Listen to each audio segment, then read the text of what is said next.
And welcome everybody to this special edition of the Fighting Irish Daily Blitz. I'm your host, Rob Fedoff, also known as RPT. First things first, football news. Michael Mayer, no surprise, is foregoing his senior season to enter the NFL draft. He will not, I repeat, not be playing in the Gator Bowl. No shocker there either. Why risk injury? I do not blame him. You get hurt, you lose millions of dollars. Remember Jalen Smith back in the New Year's 2016 when he tore his knee up against Ohio State in the Fiesta Bowl. Cost him millions of dollars. Went from a first-round pick to a second-round pick. I do not blame Michael Mayer at all for, one, going pro, and two, not playing in the Gator Bowl. Also, one other player will not be playing in the Gator Bowl, Cam Hart, one of our starting corners. He's been battling injuries the last couple weeks of the season. He doesn't want, probably the coaching staff too, they do not want him to risk further injury and pretty much to rest up for the 2023 season. I'm not critical of that decision as well. Rest him up, why risk further injury, get ready for 2023. So real quick though, Michael Mayer had he had a couple other records, but I want to focus on 3 records as a tight end. And I want to mention too, he only played 3 years. God knows what these records would be like if he had stayed all 4 years. So here we go. Receptions for a tight end. He had 180 for those 3 years. Receiving yards for a tight end, 2,099. And receiving touchdowns, 18. So great job, Michael Mayer. One of the best tight ends I've seen in my lifetime at Notre Dame. I'd put him and Tyler Eifert up in the top echelon. So congrats to Michael Mayer and kick ass in the NFL. So for tonight's game against Boston University, it was a ho-hum type of night. They come in 5-4. We're coming in 6-2 off that disappointing loss to Syracuse.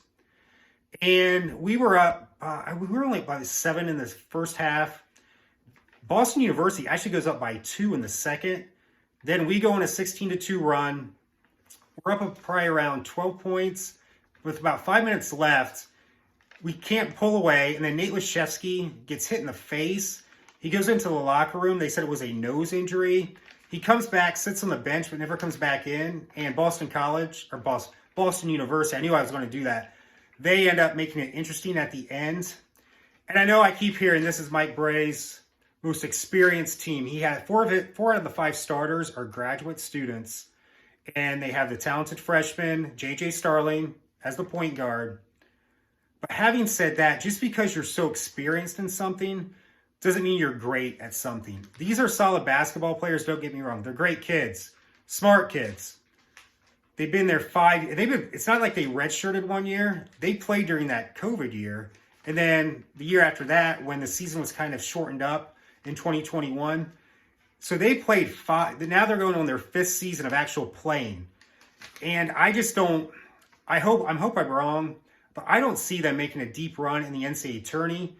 That's if they even make the NCAA tourney. Because I just don't see any elite talent right now. And I don't think that's going to change between now and January, February, early March. We'll see what happens. Because I always say, just look at, not to get political, but politicians.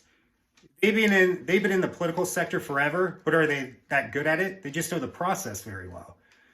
In 5 weeks in the NFL, you're going to see a lot of coaches on that Monday after the season ends get fired, but then get jobs again just because they've been doing it for so long. I can't say it enough. Just because you do something for so long and are experienced at something, it doesn't mean you're elite or great at something. And I know that sounds kind of harsh, but it is what it is right now. I just see solid basketball players, and that's it. I don't see anything elite at the moment. So let's get to the stats. Nate Laszewski, before he was hurt, 9 points, 9 rebounds. J.J. Starling, solid night at 15 points. Trey Wirtz, 3 of 6 from three-point range. He had 16 points. Cormac Ryan, 4 of 4 from three-point range. Shot the lights out again. 21 points. Dane Goodwin had 9. Ben Allen Lubin off the bench was solid. 9 points, 5 rebounds. And Marcus Hammond, still coming back from that injury. He is, to reiterate, he's the transfer from Niagara. First action was last Saturday against Syracuse. Had a couple big baskets in that game too. Only had 2 points tonight, but he's gradually getting his legs back. What else? Saturday, we have at 4 p.m. Or no, 4 p.m. Sunday, we play Marquette. I'm dating myself here, but that's going back to the Big East days when we were both in the Big East.